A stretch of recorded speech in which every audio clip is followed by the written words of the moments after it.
getting really mad right now. So, Photoshop keeps crashing every time I try to edit or warp the image. It's so ridiculous. How do I stop that from happening? How?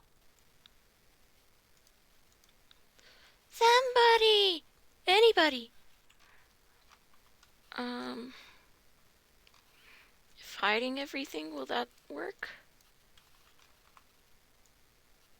Um, what? What the heck is that?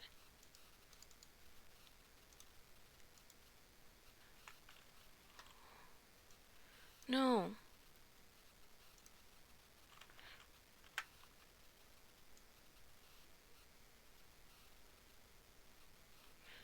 Whatever this is. See ya.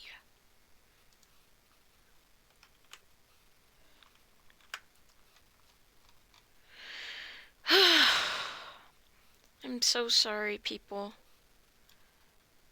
My stream keeps crashing because I'm trying to. All I'm trying to do is slightly warp the lines. That's all I'm doing.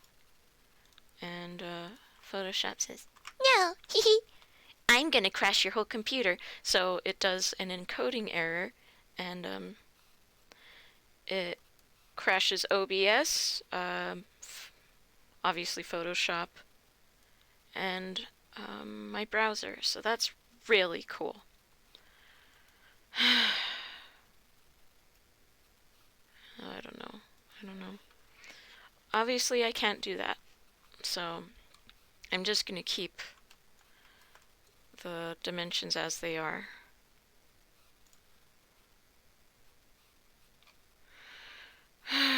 Okay, whatever. Let's just to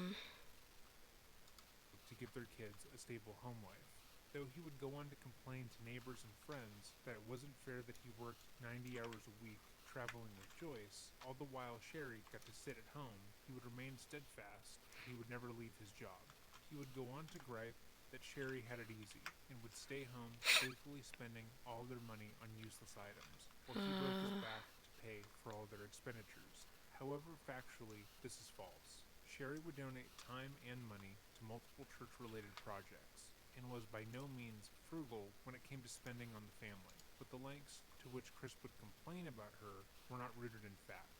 It appeared to many that Chris thought that all the money he earned was his and his alone, and didn't appreciate it being spent by anyone, even his own kids. His neighbors, weird. friends, and colleagues, including Joyce herself, were well aware of Chris's marital troubles.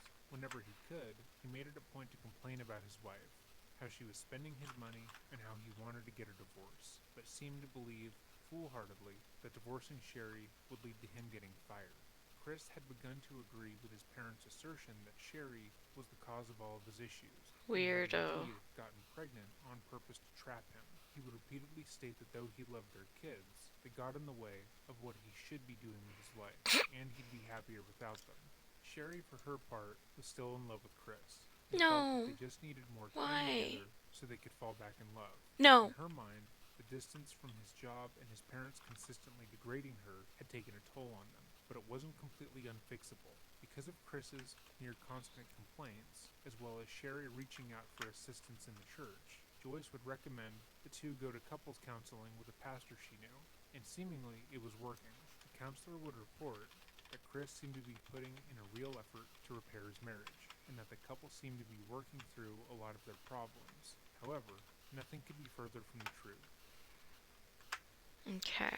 Anyway, just wanted to say I love you, and if you could hear as Uh-oh. funny as you are messaging me now, said, some of your pictures say I love my hair today. Look at you, you look so hot. While Sherry was trying to save the marriage, Chris had already moved on. Oof. He moved on with a woman who was so remarkably similar to his wife, she was her former best friend, Tara Lewis. Oof. Tara and Sherry were best friends throughout high school, and Tara was as much of a firecracker as Sherry was. She hadn't settled down the way her friend had, and because of that, Chris saw her the same way he originally saw his wife, attractive, interesting, and free. Where Sherry Ann had gotten married and had children, Tara had gotten a job as a hostess at a gentleman's club and worked as a cocktail waitress at a dog track. She was independent, fun, and exciting to Chris, and when she showed up at one of Joyce's events in Florida on November 8th, 2008, Chris began a full-scale affair with her. Sadly, it had been Sherry Ann who told her former best friend to attend the event that would inevitably spell the end of their marriage, and the end of her life. Sherry Ann told her friends and Chris that she was worried about Tara and wanted nothing more than her former friend to settle down. She thought Joyce's sermons could help her find God and get on the right path, but all that it seemed to do was push her best friend towards her husband.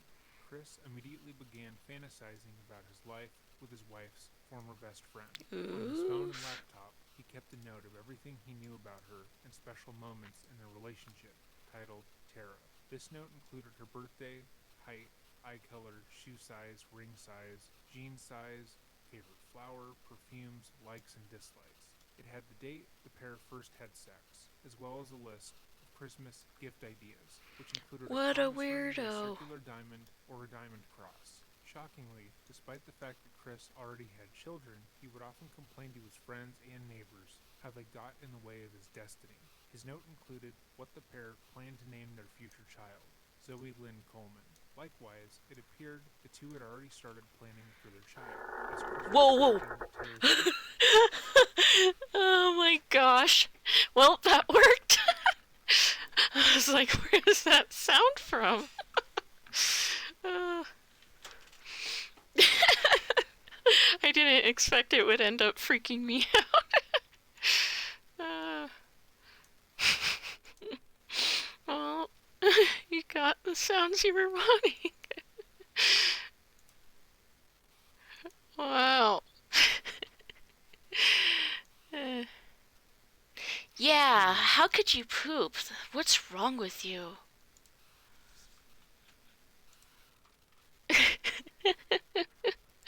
as well. The relationship between Tara and Crap, no, go back. there is no bigger That's right, we don't have any digestive organs. Anytime we eat food, it just disintegrates somehow.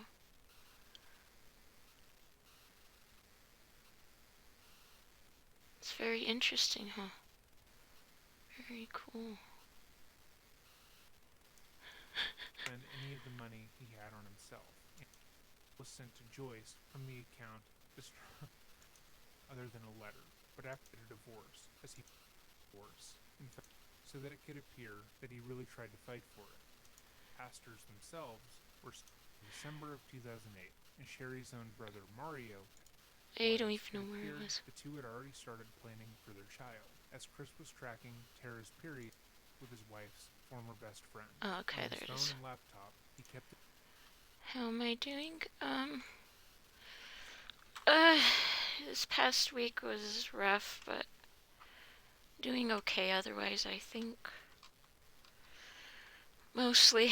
A note of everything he knew about her and special moments in their relationship, titled Tara. What about yourself? Hope things are going well there.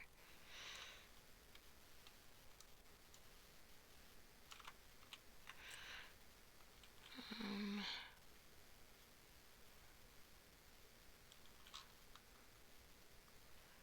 so I'm gonna do the shading. We'll see how that goes with a new.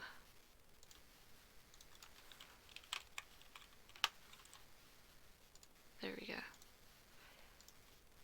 And then I'm gonna go. This note included her birthday, height, eye color, shoe size, ring size, jean size, favorite flower, perfumes, likes, and dislikes. What a It had the freak! date the pair first had sex, as well as a list of Christmas gift ideas, which included a promise ring with a circular diamond or a diamond cross. Shockingly, despite the fact that Chris already had children, he would often complain to his friends and neighbors how they got in the way of his destiny. The note included what the pair planned to name their future child, Zoe Lynn Coleman. Likewise, it appeared the two had already started planning for their child, as Chris was tracking Tara's period as well. The relationship between Tara and Weirdo. Chris seemed to be born out of spite for Sherry Ann, as both Oh, so hide this. So making a movie collage banner, but I'm gonna be sketching all the figures and then gonna blend the colors and shading somehow.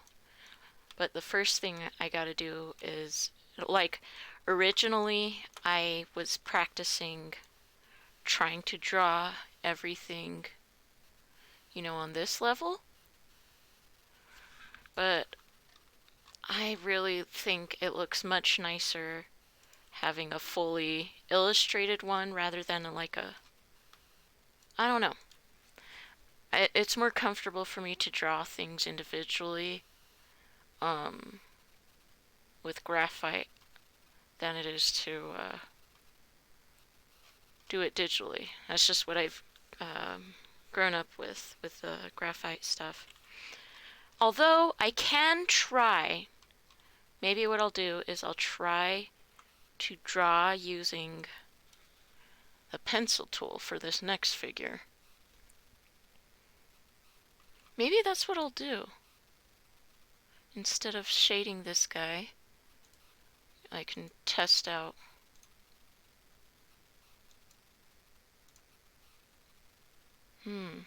Yeah, I'll try that.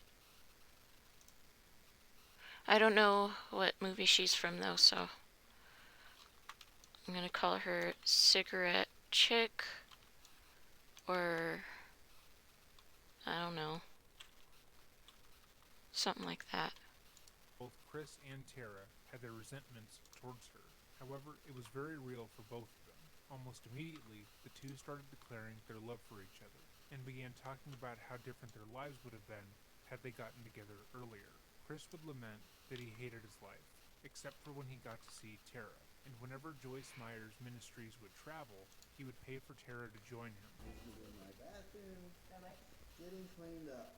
It's an X-rated video. She is on the camera and being recorded. Chris is supposed to be guarding his boss, televangelist Joyce Meyer in Hawaii, not letting his guard down with a naked woman in his hotel room. We're in Hawaii. I love how dramatic Being bad. some of these. This is Tara, my own home video of naked Tara. In a few short months, the couple had gone to Arizona and Hawaii, and had planned to take a cruise in the coming new year. Oddly enough, at the same time, Tara was also in a relationship with a man named Jesse, who she took a cruise with. Oh my gosh, the cheaters getting cheated on with someone else. So weird. December of 2008, and Sherry's own brother Mario had contacted Tara, and they had also begun to talk about pursuing a relationship, getting married, and having a baby. Chris's own brother Keith also sent her explicit photos, and it seemed that What the heck? She's this chick. She's cheating on the guy she's cheating with 2 or 3 other guys. had their Oh, own weird. private flirtation happening. It's almost like a soap opera, but it's a tragic case of a weird dude killing his family. Whether Chris knew about her other romantic pursuits or not remains to be seen. Chris would talk openly about how he was no longer Okay, attracted everything's to fine. Sherry, that she was disgusting to him, and Tara would request that Chris send her proof that they weren't sleeping together and he was saving himself for her.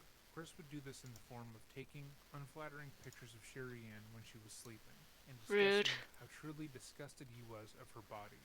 Chris took countless photos and pictures with Tara when they were together, including naked videos of her walking around their hotel room and talking about what they had done. In the videos, they would talk about getting married and how they loved each other, and looked like any other couple.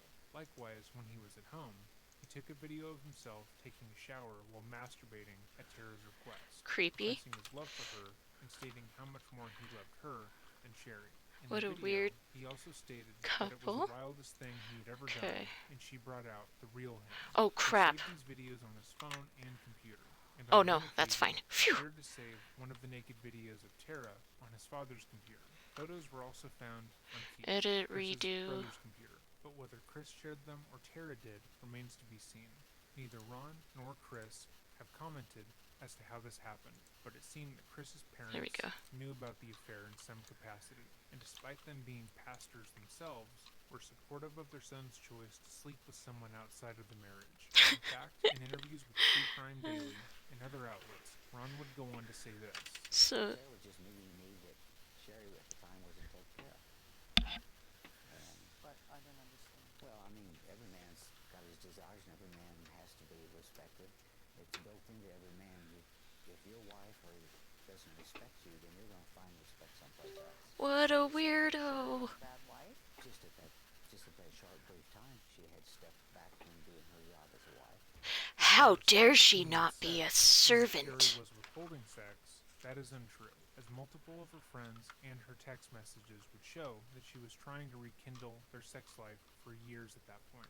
She had bought lingerie, candles, and had tried to seduce him multiple times. However, it was Chris who didn't want to have sex with her. Moreover, Sherry was respectful of Chris in their marriage. Where's And it was the Chris pen? who There was we the go. one cheating and disrespecting her every chance he got, albeit with the permission of his parents, as they continuously degraded her. Even Weird. now, it appears that Chris can do no wrong in his parents' eyes, even with what we are about to cover. When Chris was at home, he was in constant communication with Tara, and Sherry Ann knew something was wrong. When they began to do couples counseling, Sherry saw it as the way to save her marriage, but Chris viewed it almost like a performance. After a few sessions, she began to get clued in to Chris's real motive. According to Sherry's text messages to her friends and relatives, Chris would act remorseful about the state of their marriage in front of their counselor, and seemed like he wanted to put the work in. But the moment he would leave, he would ignore her and demean her. Chris was not only putting Tara in front of Sherry, but his kids as well. Sherry and the boys had been looking forward to a Disney World vacation in the coming months. Both boys were excited, as it was supposed to be a reward for them. But Chris Yay. decided, without telling Sherry or the boys, that the money for the vacation would be better spent on Tara. He canceled Oof. the vacation outright, and used all the money for it to book a cruise to the Virgin Islands. For Sherry, it was obvious that he was trying to appear repentant for the state of the marriage, so that it could appear that he really tried to fight for it. But he had already checked out. She would tell friends that his charade was all for his job with Joyce. That way, when he did get a divorce, he wouldn't be fired. She told multiple people that she believed there was someone else, and showed Tara's picture to one of her friends, asking, "Do you want to see the woman Chris is cheating on me with?" Sherry also told her friend that things with Chris had gotten so bad that he had physically assaulted her on 2 occasions. One month Oof. into his affair with Tara, on Christmas Day, Aww. Thanks. I appreciate you sharing the sounds.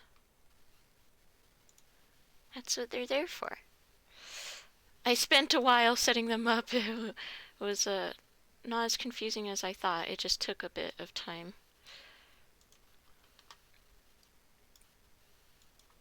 Chris would tell Sherry that he wanted a divorce, and felt like the kids and her were holding him back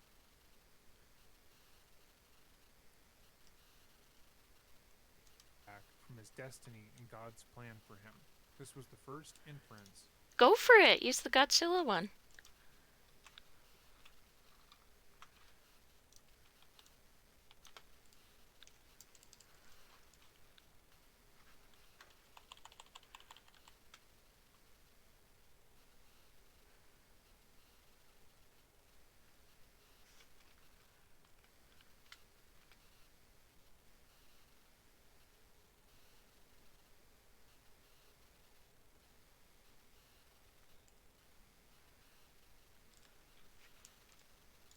that he was also resentful towards Gavin and Garrett that she had told her friends about. Only 5 months later, Chris's dream would come true, in the most horrific of ways. Prior to his affair with Tara, Chris had already been done with his marriage. He was tired of Sherry Ann, he was tired of Garrett and Gavin, and most importantly, he was tired of the cost they placed on his life. He resented the fact that because of his family, he couldn't spend any of the money he had on himself, and he had begun to fantasize about what his life would be like if they went away.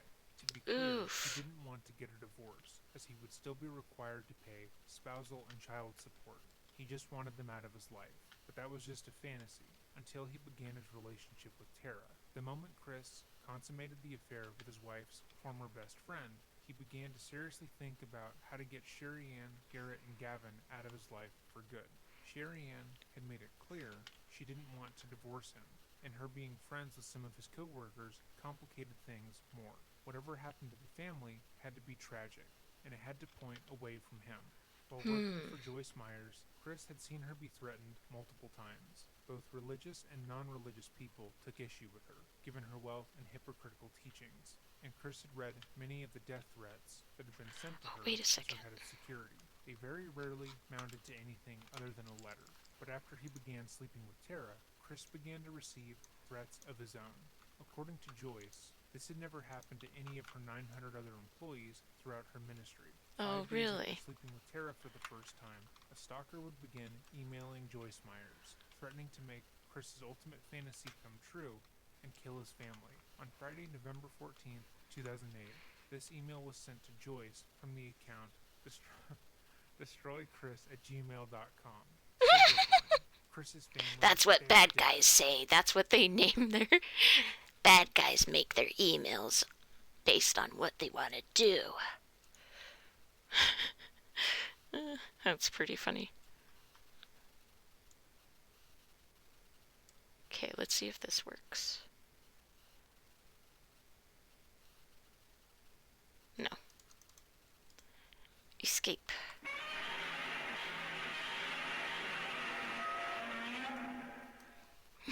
I love that sound. I don't know how they. Wait, I think I saw one time how they made that sound. I don't remember. Lots of.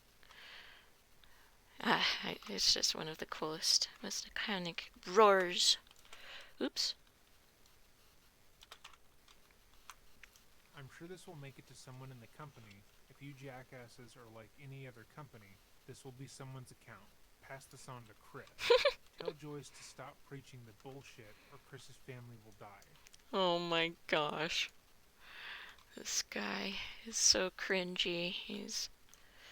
Anyway. If I can't get to Joyce, then I will get to someone close to her, and if I can't get him, I will kill his wife and kids. I know Joyce's schedule, so then I know Chris's schedule.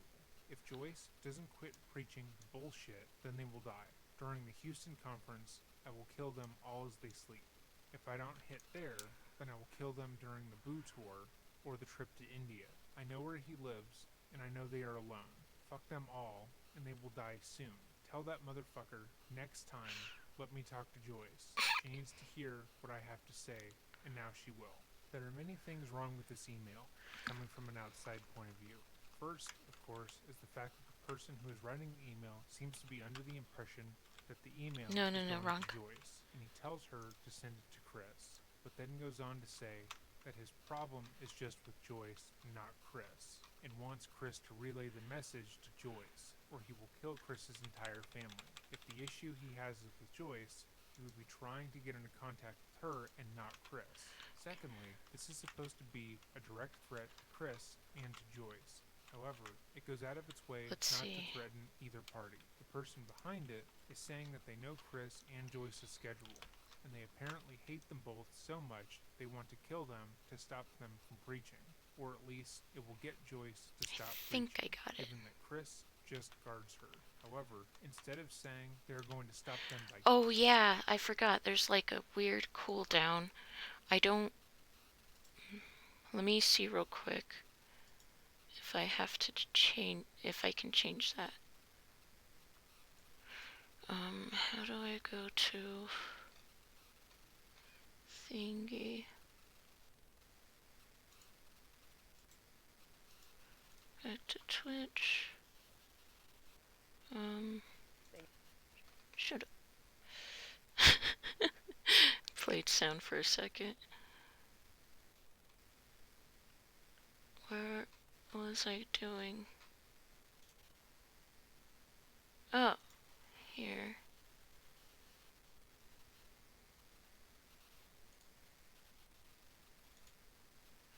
Um,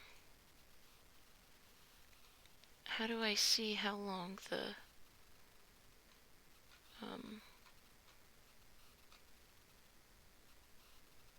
yeah, I can't tell how long the cooldowns are, so sorry about that.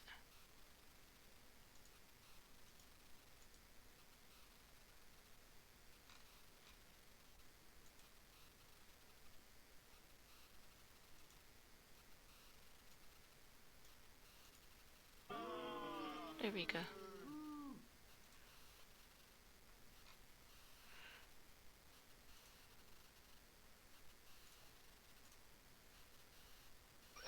Whoa, that was very loud. Okay.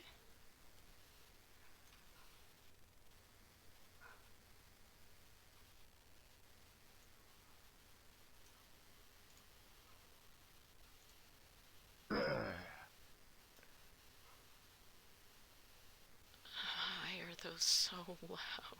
I thought I turned it down. Oh well.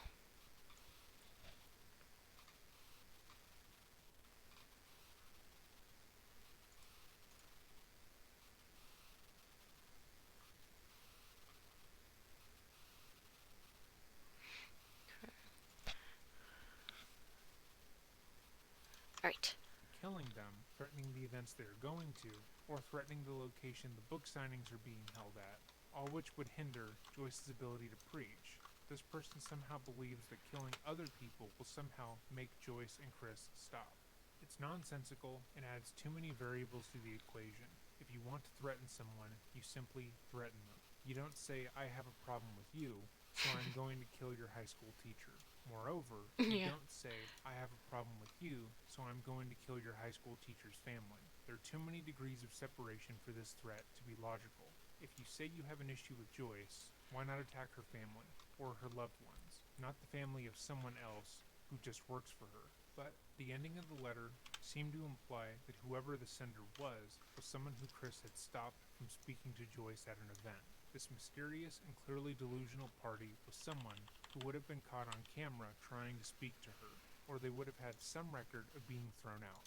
Given how unhinged they were speaking, there was a high likelihood that Chris and other members of security would remember this person, Whoa. but no such luck. Chris had no apparent recollection of who this person could be, and moreover, there was no video footage of this person to be found. Chris took the threat against his family very seriously. He told everyone who would listen about the threat, and about how he had planned to install security cameras around his home to protect Sherry Ann and the kids. He told his neighbor from across the street, who just so happened to be a police officer, and he assured Chris that he would also keep an eye out. The threats persisted all the same, No, that with doesn't work. multiple emails coming from the Destroy Chris Gmail account, like this one. Subject line, Houston death. Tell Chris his family is dead. I know his schedule and they will die. Next time that motherfucker will let me talk to Joyce. And this one, subject line, fuck you all. I know you got my fucking email. You think I'm full of shit. Just wait. I will shoot their asses with my 40, kill them all. Oh I'm my so sick gosh. of I am so sick of bitches like her taking everyone's cash so she can fly her jet and pamper her white ass. Fuck you all. Tell Chris I will kill them. He has no idea when, but it will happen. I'm sure you motherfuckers are putting your pussy ass security team at the house or police. Whatever. I will kill them, then I am coming after Chris. Then you, Danny. Who the fuck is Danny? Then David. Who is David? I may not be able to get to Joyce, but I'll get the rest of you motherfuckers. Fuck you all. I know when you read these, just wait and see. Wow. Fuck you all. Tell that bitch, Joyce, to give my money back and talk to me, and this will stop. Until then, everyone will die, starting with Chris's wife and kids. I know his fucking schedule. Every time Joyce is gone, he is gone. You motherfuckers are probably wondering how I got your emails. You Weirdo. stupid fucks. Just like every company. So fucking predictable. Oh my Dumbasses. gosh. The threats continued to escalate in the following months, with one being placed in the mailbox of the family home. But Chris refused to take any leave of absence or quit his job to pursue another. Despite what he had claimed, the family had enough saved up to support a job search. And moreover, due to the threats, Sherry Ann knew people would step up to help if they needed it, but Chris Aw. refused, not wanting to bend to terroristic threats. However, 7 months after the threats began to pour in and Chris had started his affair, his ultimate fantasy would come true. Oh no. According to Chris, on May 5th, 2009, he woke up early, as he always did, to go to the gym. Sherry Ann and him had an uncharacteristically good night together. They had fallen asleep in the same bed. He rolled over, kissed her, and left home at 5:45 a.m. According to his statement, she had been alive and well when he left. While he was at the gym, Chris texted Sherry to wake up and check on the boys, which was uncommon for him, as he had never texted her wake-up calls in their marriage prior to that day. He My texted her a undo's not couple of working. times, then called her, but she didn't answer her phone. After not hearing from her for an hour, something that could have been explained by her simply sleeping in, Chris contacted his neighbor, Sergeant Justin Barlow, and asked him to go over and check on Sherry. He emphasized he was worried because of the threats the family had been receiving for months, and lied to Sergeant Barlow by telling him he always woke Sherry up like this, and her not responding meant that something was really wrong. Barlow went to check on the house, and upon finding a window, Oh yeah. Do you know how to turn down the volume of the different sound effects? 'Cause they're so freaking loud. Do I do it somewhere on here? Yeah, my ears are not built for that. I don't know. unlatched with the screen removed, he called in for backup. Other officers arrived on the scene and together they entered the home, and what they found was horrific. Apple red spray paint was found up and down the walls, writing disturbing messages. One wall had the word punished on it, while another said, "You have paid," and "fuck you, I am always watching." Every wall had a message on it, and as the police searched the home, they found the bodies of Chris's family in their beds. They had been strangled to death. Worse still was that after death, their bodies had been haphazardly covered with their blankets, and messages were spray painted on. Okay, so they're not too loud? Okay, that's good.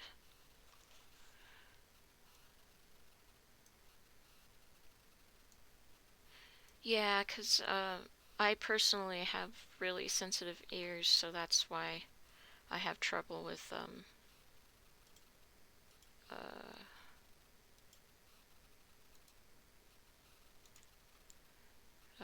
having things even at normal volume. Like right now, my computer is always at 20 or below. It's just, yeah. On the sheets. 11-year-old Garrett had been directly painted on, and the sheet covering him had a circle on it, while 9-year-old Gavin's body was covered in a sheet bearing the message, "fuck you." The word bitch That's had so been spray rude. painted around where Sherry was killed, and she had not been covered. She was found laying face down, naked on the bed she shared with her husband, and it appeared that she'd been beaten before she was strangled. It was apparent that the killer had wanted to embarrass and degrade her by leaving her uncovered. Immediately, the police closed the scene off as a crime scene, and due to the highly unusual circumstances, they called in for help from the major case unit. Before we continue, let's take a moment to talk about the crime scene and how unnatural it is. Of course, murder of any kind is unnatural, but so much of this particular crime scene stands out, feeling as if it had come out of a I was movie. looking It for appeared that something. Joyce and Chris's stalker had broken into Oh, the home yes, I to kill remember. Sherry Ann and the boys, as they had stated in their Hold on. emails and threats. However, there was no sign of a break-in. When the cops arrived, there had been an unlocked window Downloads. with the screen removed, but the screen was found in one piece, and as if it had been purposely removed for some reason. The police also noted that there were many other points of entry left open to the house, which struck them as unusual, given that Chris was a security guard. If Chris was as fearful of a stalker as he claimed to be, why had he left so many points of entry to the home Oh, open? wait, I have to Moreover, do the this. killer, who by their own admission would have no ties to Sherry and the boys, but still decided to kill them in the most intimate way possible. Strangulation is one of the most personal methods of killing, as it takes a significant amount of time and There we expends go. a lot of energy. In crimes of passion, when the killer is wanting to deeply hurt the victim and has a lot of rage towards them in particular, we see that they often choose to strangle their victims so they can feel the life leave their bodies. Given Yikes. that this killer was more upset with Joyce and Chris, and he had limited time on his hands, it would have made more sense for him to kill Sherry Ann and the kids with a knife or a gun. It should also be noted that Sherry Ann and the boys had a very limited window of time before being found. Each of their deaths would have taken at least 5 minutes to complete, with Holy Sherry Ann's crap. being significantly longer due to the beating she underwent. However, the killer had less than an hour to complete all of the murders and write his cruel, vindictive message on the walls. Given that Chris left the house, according to the security cameras across the street, at 5:45 a.m., and Justin Barlow and other police officers entered the house at 6:43 a.m. The police likewise noted that, according to the security cameras, no one else had entered the home after Chris had left that morning. So much of the story didn't make sense, and that was because it was all bullshit. There was never a stalker, there was no masked person seeking to harm Joyce by killing the family of her bodyguard. It had obviously been Chris, trying to set up a fall guy so he could kill his family and start a new life with his mistress. The issue was, Chris was a fucking idiot. His only knowledge of crime came from movies and heavily dramatized police shows, so he believed a stalker who hangs out to write messages on children's dead bodies was totally believable. The amount of time, effort, and malice that would be necessary to complete such a task was notable and pointed directly towards him. At once, the police and the Major Crimes Unit knew something was odd. There was no way a stalker would have been able to carry out the crimes in the time frame that Chris had provided. Moreover, it didn't make sense that a stalker who wanted to kill Chris would wait for him to go to the gym before striking. Chris's reaction also didn't make sense. When he returned, Justin and other officers had already discussed how they were going to handle him at the scene. They believed, due in part to Justin's knowledge of Chris's past behavior, that he would try to get into the house to see his wife and kids. They had planned to have multiple officers available to hold him back. However, when he arrived, and they informed him that his family was dead, he barely reacted. Furthermore, multiple officers noted that Chris appeared to have scratch marks up and down his arm, consistent with if Sherry fought him off when he was trying to kill her. The following is from court documents, going over what happened after Chris was informed of his family's well-being.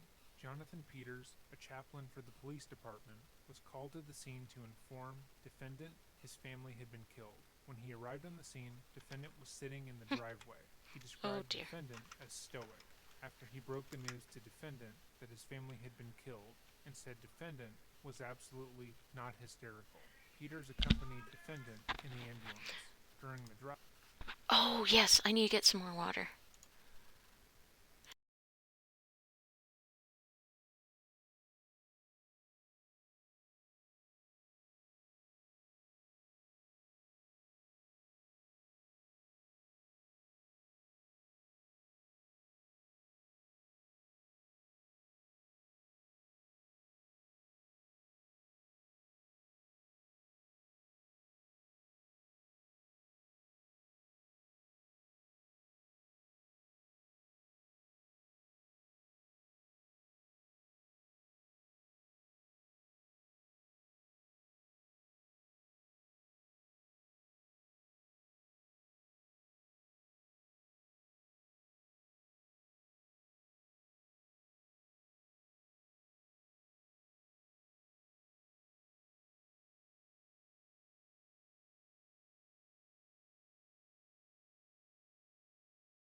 Sorry, I had to go get some more water.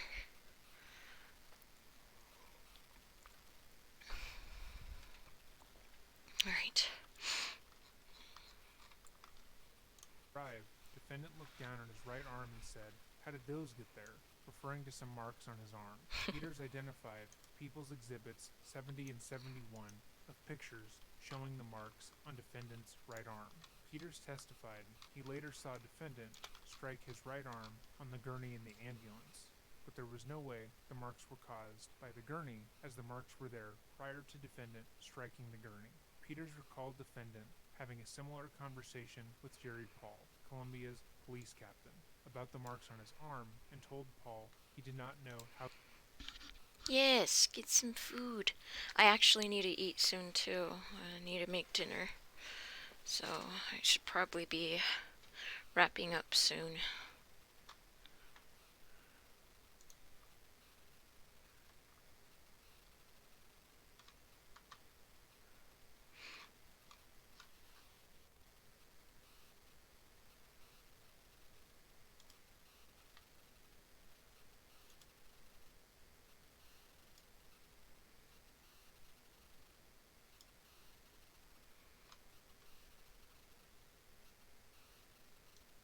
Okay.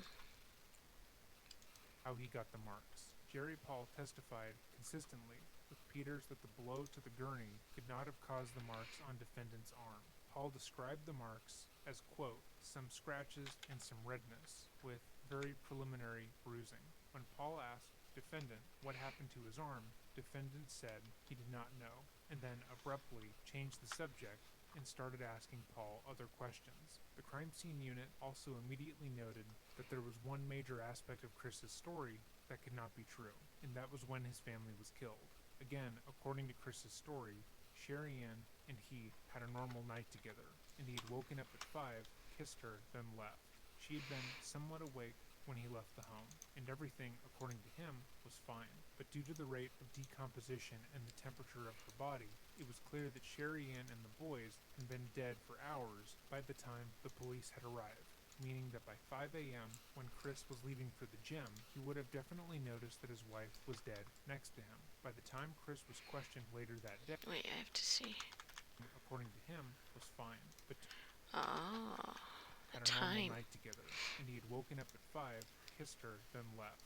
She had been somewhat awake when he left the home, and everything, according to him, was fine. But due to the rate of decomposition and the temperature of her body, it was clear that Sherry Ann and the boys had been dead for hours by the time the police had arrived, meaning that by 5 a.m., when Chris was leaving for the gym, he would have definitely noticed that his wife was dead next to him. By the time Chris was questioned later that day, the police already knew portions of the What the story heck? weren't adding up and feared the worst. The following is a portion of a 5-hour-long police interview that was taken that morning. Unfortunately, there are a lot of cuts in the footage, which is why at times it will feel like it's edited strangely. The full interrogation has not been made public. Oh, interesting.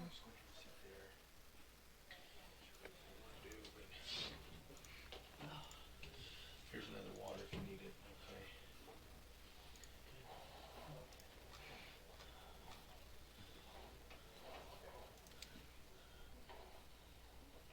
Police department. I mean, obviously, we got an investigation to do, so I got to go over your Miranda rights just because we're talking to you, we're talking to I understand. a lot of people. Okay. I've done it before myself.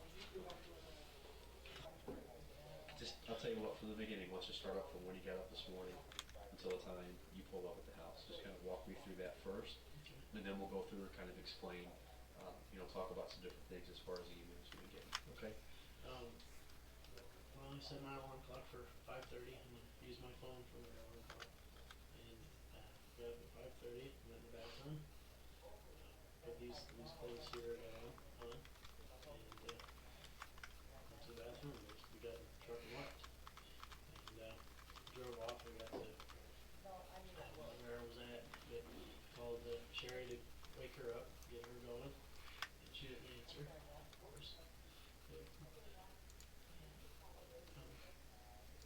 yeah, and so I went home to the gym, to the old gym, over by Ryan's Plaza in South County, and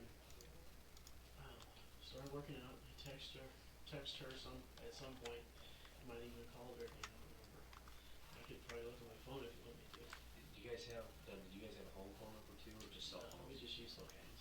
So I text her, and then she still didn't respond. And probably now it had to have been after 6 o'clock sometime when I texted her or called her. I'm sure it's still on the phone. What time it was.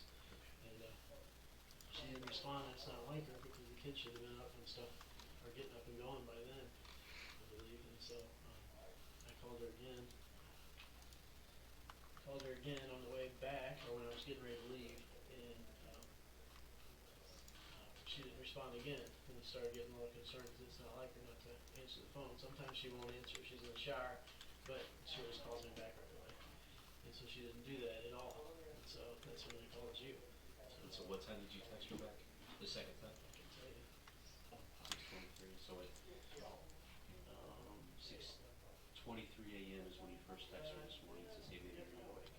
Does that sound right? Had you tried to call before that? I'm sorry. Yeah, I can pull up the call log too if you want me to. Okay, that just does text. I'm sorry. All right, so you're just looking at text, and how are those out, Justin? So the first one is from you. It says, "Hey, baby, you 6:23. I'm sorry. 6:23 a.m.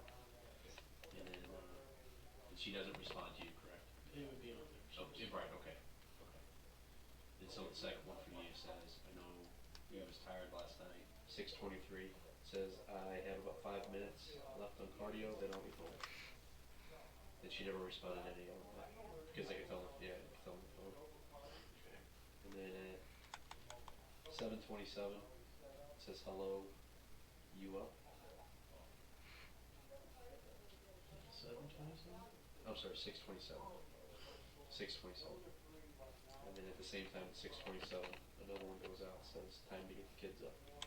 Chris keeps Whoa. emphasizing that it's not like Sherry to not text him back with updates. However, it wasn't like him to text her at all. Once more, Chris, not Sherry, was the one acting unusual that morning. Moreover, his willingness to share his phone with the police could be seen as him trying to be helpful because he is innocent.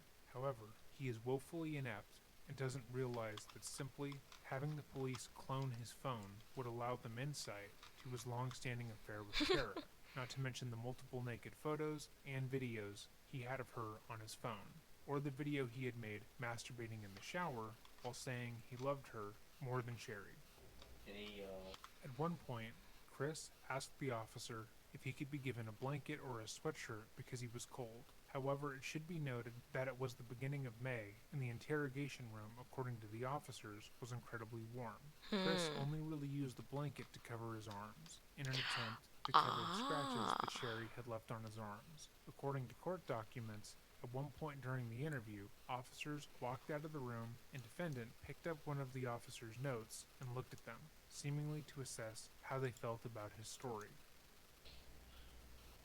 Anything as far as I purposefully left it for sticks him. out in your mind from this morning when you left? Did you notice anything?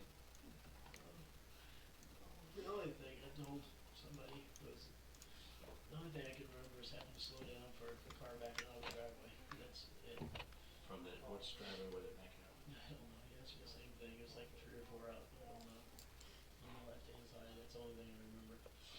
Chris says here that all he saw that morning that stood out to him was a car that he slowed down for as he backed out of the driveway to go to the gym. However, according to security footage, that never happened. By this point, Chris had handed over his cell phone and the police had found evidence of his affair with Tara. Likewise, the police, still at his home, were going through his laptop and found more evidence there, showing that he had a motive to want to be rid of his wife and family. That, along with the fact that they had died much earlier than Chris had claimed, made them believe they were looking at the killer, at which point they turned up the pressure. It was just a darker color. Is the only thing I'm sorry. I should have been more observant. Anything that sticks out? I mean, were you able to tell like what kind of car it was? I mean, did you recognize it in the neighborhood at all? No. No, I was just backing out of the driveway. I didn't even see it. Those kind of going back Well, to the when you audio first came just here changed. back in November last year. You were getting some of those emails sent to your work email address, right? Do you still have those on your computer? I could look. Okay. They might be on the server. Even. Okay. I doubt if they're on the computer because it deletes them after so long. Kind of purges them out type of But thing. I would think they do on the server. And how many threats like that? I mean, up until November, have you ever gotten threats like that before?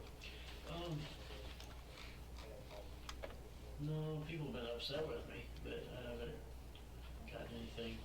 I mean, I've had people yell at me and cuss at me and everything else, but, you know, and then sort them off the property and all that stuff, you know. If I just been there this morning, leave. What we're gonna do, you know, Chris, we're gonna get past that, okay? We're gonna work this out and get through it, all right? Do you have any paint at your house? I think so.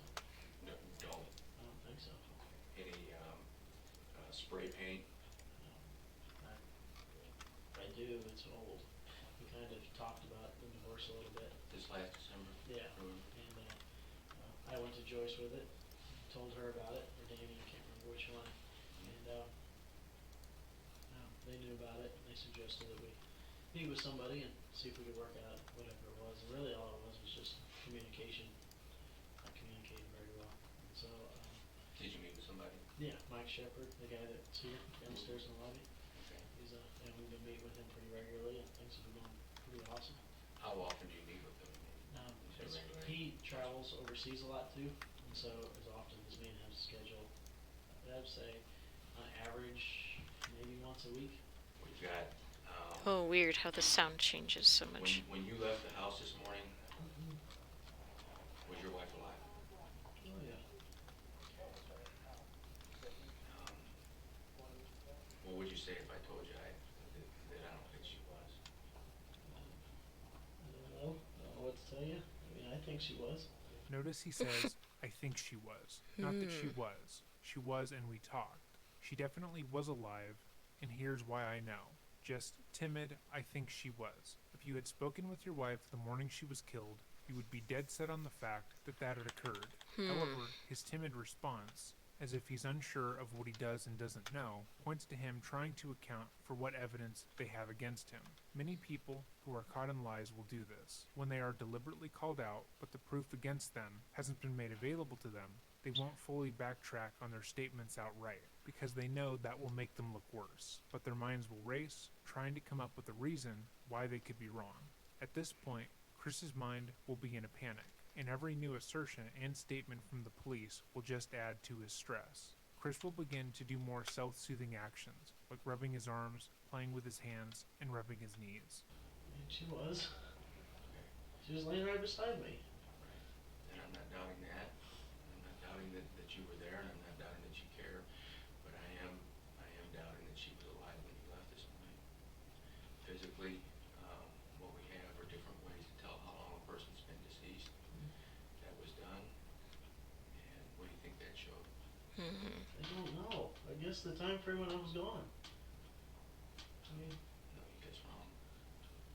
Chris, we need to get this resolved. Okay? That you can't argue with physical evidence. I'm not trying to argue with it. All I right. don't. What I'm telling you is there is no other explanation. There's no other reason that the information we have would support what you're telling us. That they can't.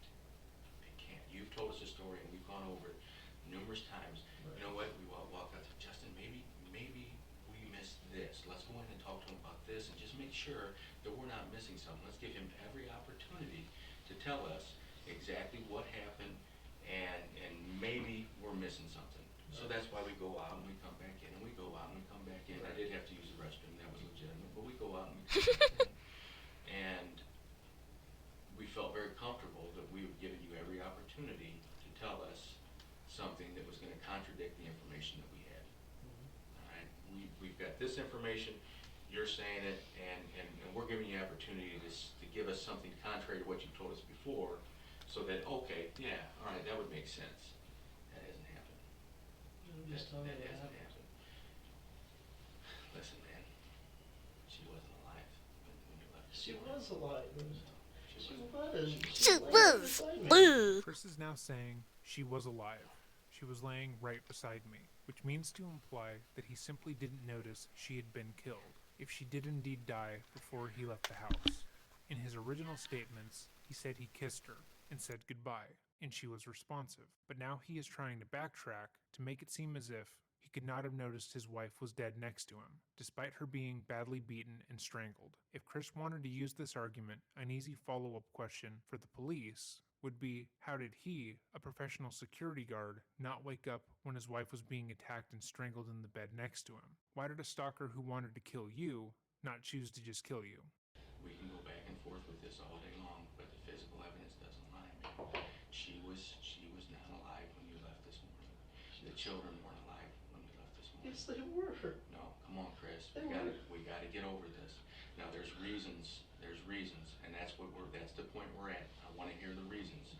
Now is when we need to find out what happened, man. It's so important. You're at a great point to be able to help us to try to figure this out. We already know what happened. We need to know why it happened. I know All right, what to listen. tell you. Listen, no, you do know what to tell us. No, I don't. Come on, Chris. She was not alive when you left. The children were not alive when you left. You know that's true, and I know that's true. No, it just... We need to clear this up now. We need to clear it up now. Did something happen? What happened? Nothing happened. What was going on in your life, Chris? Because I can't buy what you're saying. The physical evidence does not lie, Chris. It does not. She was not alive when you left, period. The physical evidence does not lie, man. What do you want me to tell you? The I truth, don't. the But truth. I'm telling you the truth. How did we get to this point? That's what I need to know. I need to know how and why we got to the point we're at right now. We both know you're not telling me the truth. We both know that. I've done this a long time. I'm looking into your eyes, and I can tell you you're not being truthful, Chris. We need an answer. We need our answers. As bad as this sounds, as bad as this looks, or you may think it looks, we understand, and I've talked to many people who have given me reasons, and it's like, you know what? Okay, all right, I can understand how somebody might have been feeling that at that time. And maybe they acted on it and they shouldn't have, and they regret it. There's no way to turn clocks back. You can't turn clocks back. You understand that, don't you? Right. You can't turn the clock back. The only thing we can do is go forward from this point, and we need to know what and why it happened. Come on, Chris, help me out with this. I'm telling you, I've already told you. I've told everybody. I told the guy in the ambulance. I told you. I told him. The more we go back like this, the more it makes me think that there maybe even isn't a good explanation for it. I mean, we need to know what happened. We can't keep going on this. It didn't, she was alive when I left. We know that's not true, and there's nothing we can do about changing that. If we know she wasn't alive when you left this morning, there's got to be an explanation. Now is the time to tell us. Now is the time to get this out in the open. I don't know what else to tell you. Yes, you do. Yes, No. you do. You have to tell me the truth, Chris. I'm telling you the truth. Were you involved in her death? No. Okay. Was someone you know involved in her death? I don't know. Did you know? Did you talk to anybody about arranging her death? No, absolutely not. Okay. You're The footage has not been made public, but when Chris was asked about if he was having an affair or not, Chris outright denied it, saying that he was in love with his wife, and that the counseling they were going to through their church was working. He stated that they were working through all of their issues, and it was a tragedy that this had to happen right when their lives were set to get better. However, during the interview, the police let Chris know that after searching his phone, they had made contact with Tara, and that she was being interviewed at the same time. He then admitted that he, quote, said some things he shouldn't have to her, and downplayed the intensity of their relationship. And while it seems as if Tara had no way of knowing what Chris was going to do, she didn't exactly have an issue with what had happened. The following clips are from Tara's interviews as they were showcased on Crime Watch Daily. How long have you been in a relationship with Chris? Since late November, early December. Where all you guys been together? Phoenix and Hawaii, Maui. What would you tell his wife when he was gone? He would have just told that he was working. So Sherry was not aware of the affair that you and him were having? No, I know she suspected, but... In this first of 3 interviews with police, Tara reveals that she had become possessive of her married lover. You know, he always would take pictures when he was going to sleep to prove that, he wasn't sleeping with her or anything. See, now to us, he tried to paint that it was a rosy, perfect marriage. No, they never kissed, never hugged. Then right in the middle of the interview, the poker room waitress calls her boss. It's Tara. Hey, no, I'm in the middle of a really high-profile murder investigation. I've got a murder investigation. I'm right in the middle of it. I have 4 detectives here sitting at my house. They have no problem giving you proof or anything like that. I thought I was coming into work today. Her job secure, Tara continues revealing the salacious details of their scandalous affair. You had even registered on some wedding sites and stuff, looked at some rings. The wording that so many of these news sites and crime channels use. Salacious details. I just had to make a comment. It's just funny. Stuff. But, with his job, he, can't be living with anybody unless he's married. Had you guys ever talked about having children together? Mm-hmm. Did he send you some type of message shortly after all this happened? After he come home and discovered all this? He texted me. What was the message from there? From then? Call you when I can. I'm all right. Tara then reveals Chris texted her only moments ago. Apparently, he was right in the middle of his interrogation. It's not letting me color anymore. Oh, no wonder. 85. Let's try that. No? Huh?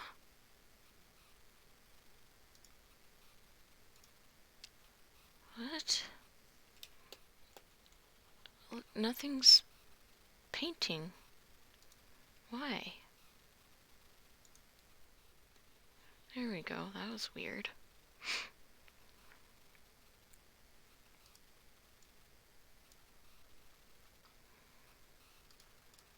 I got a text.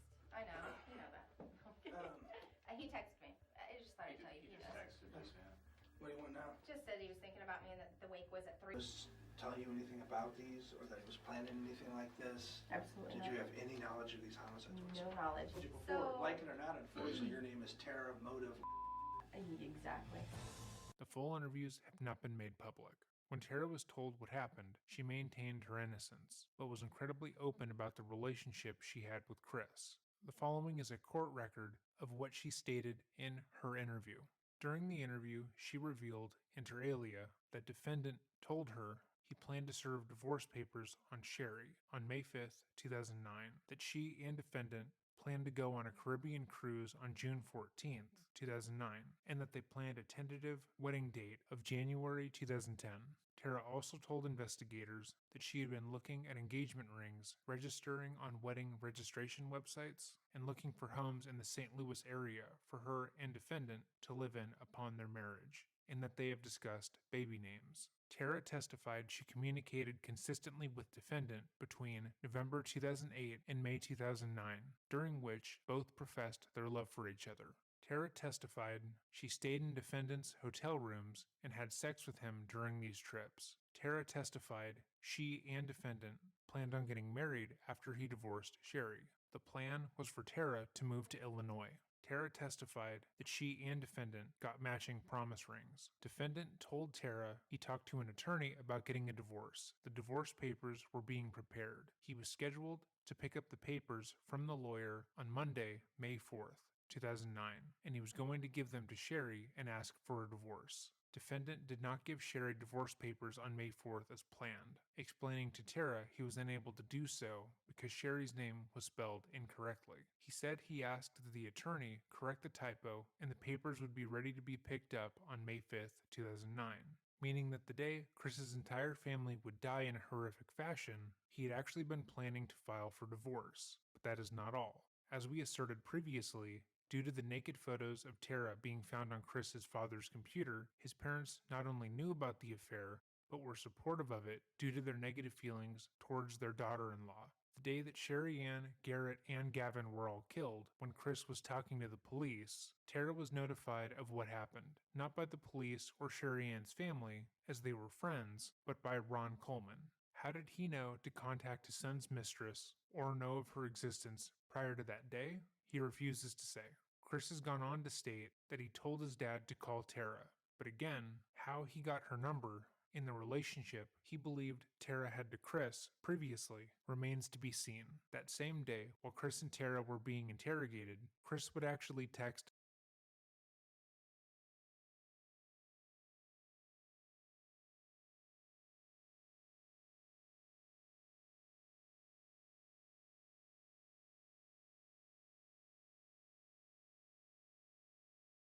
Tara, saying he was alright. She would then show the police in the interview text, which they would verify as coming from his phone. So his continued insistence that their relationship wasn't serious, that he still loved his wife, and he didn't want to be with Tara, was obviously false. Tara seemed flippant throughout the interviews. She didn't care that her friend from high school had died. She didn't appear to have any emotional reaction. She just seemed to think it was all mildly amusing, if anything. But it wouldn't be until the trial that her and Chris's true nature would shine through. Shortly after the murders, Chris was arrested 3 counts of first-degree murder. Sherry's family then filed a wrongful death suit against him, meaning that he would be unable to liquidate any of the shared assets he had, like the family home or Sherry's possessions, and it was at the trial that the majority of evidence against Chris would become public. After investigating the threats that were being sent to him and his family by an unknown stalker, it was found that they had been sent from his laptop computer, which he would go on to admit was only used by him. Moreover, the time of death for Sherry, Garrett, and Gavin was placed at 3 to 5 a.m., meaning that when Chris left for his workout, his family had already perished. So, either Chris didn't notice his wife had been killed, and the word bitch had been spray painted all over the place, and his stalker chose not to kill him despite saying he wanted to, or he had just done it himself. The investigation also found that the red spray paint that had been used to write more threatening messages in the house had been purchased 3 months prior to the murders by Chris. Though Chris's father would go on to claim he was trying to leave Tara to be a better husband to Sherry, Sherry had told multiple of her friends that if anything happened to her or her family, it was Chris. The cacophony of Chris's lies had begun to unfurl. Joyce Myers was deposed for the trial, and she stated that while she employed men and women who had gotten divorced previously, and that was a non-issue, that had she known about Chris's adultery, he would have been fired outright, especially given that he had done so while on tour with her. And seeing as that would have been made public during the divorce hearing, given that Sherry knew about it, Chris didn't want to lose his job. But one of the most damning pieces of evidence was something that almost went unnoticed, and was so simple that many people overlooked it entirely. In multiple of the stalking messages and on one of the spray-painted walls, the word opportunity was misspelled, and in every single message that Chris had ever written using the word, it was misspelled the same way.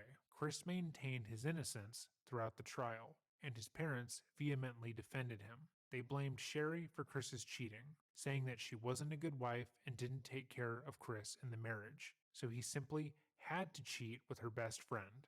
They hand-waved Chris's buying of the spray paint that was used to graffiti the walls, saying that he bought it for probably some other reason, and whoever did kill Sherry and the kids just happened upon it that day and thought that the message would be a fun addition. And as for Sherry and the kids being killed the same day Chris told Tara he would be leaving his wife, it was just a coincidence.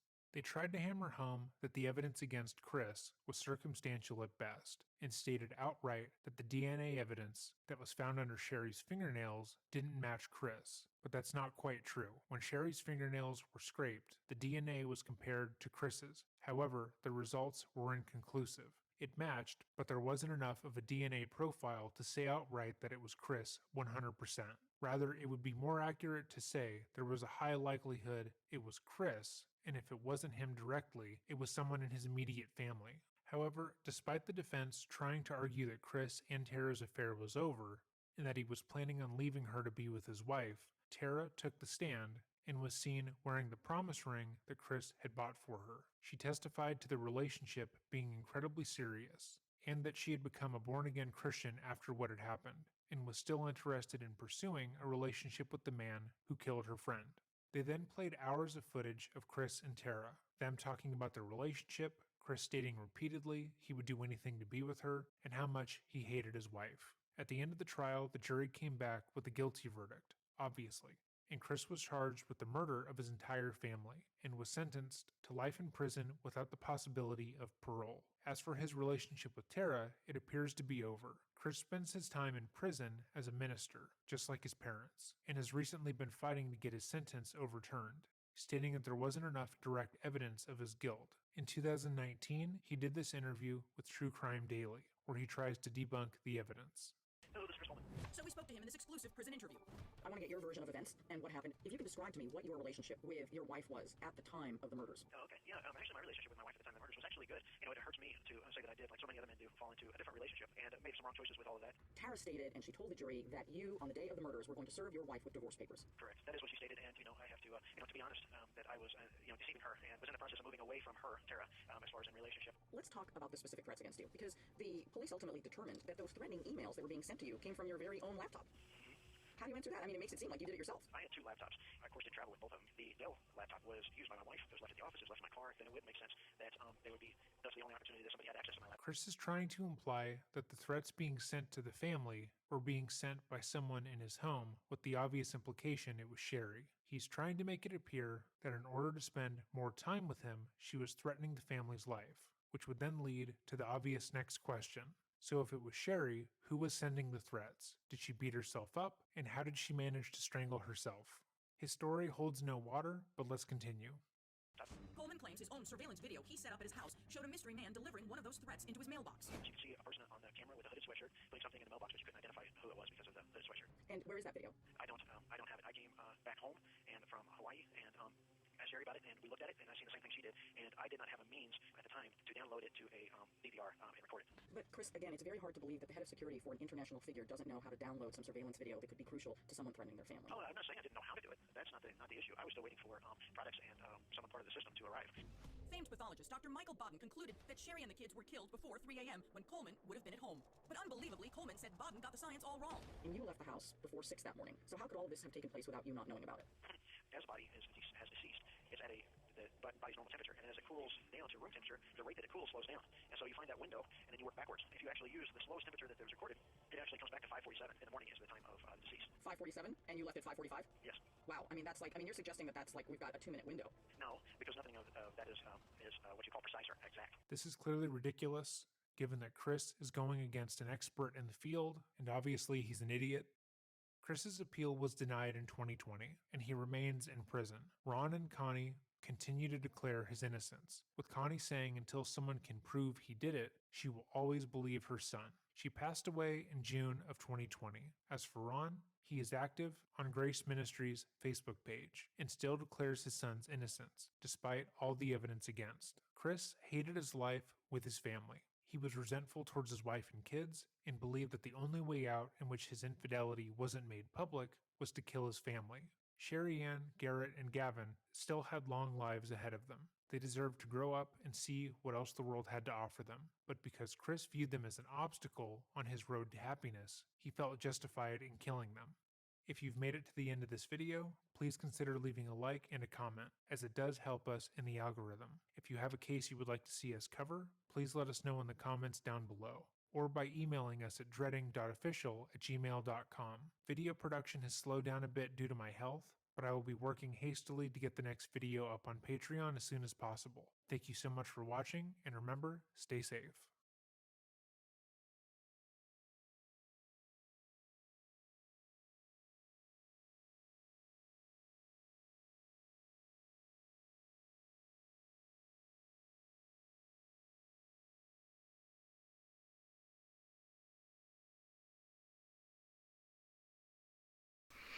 I am not liking the way the shading is turning out at all. What I was going to do is change the blending, or I could just change the opacity.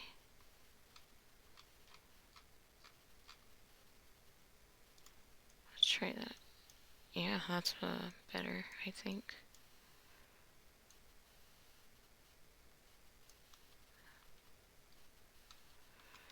Trying to figure out what is a good, I don't know.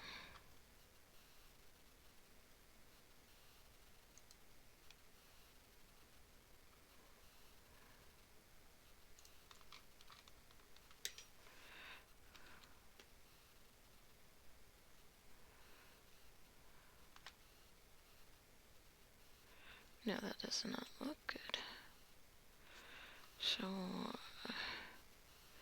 guess I'll go back to brush.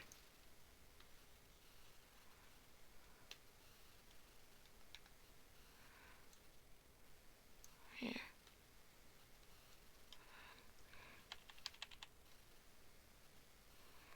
That sort of thing. There we go. That looks better.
I need to take a break and probably go eat soon.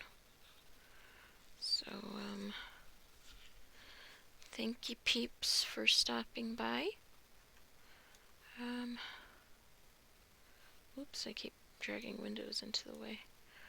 I don't know. Whew. Well, hope it wasn't too weird hearing the creepy crime, weirdo people in the background. So, I'm gonna try to mess around with hue and saturation, see what I can come up with.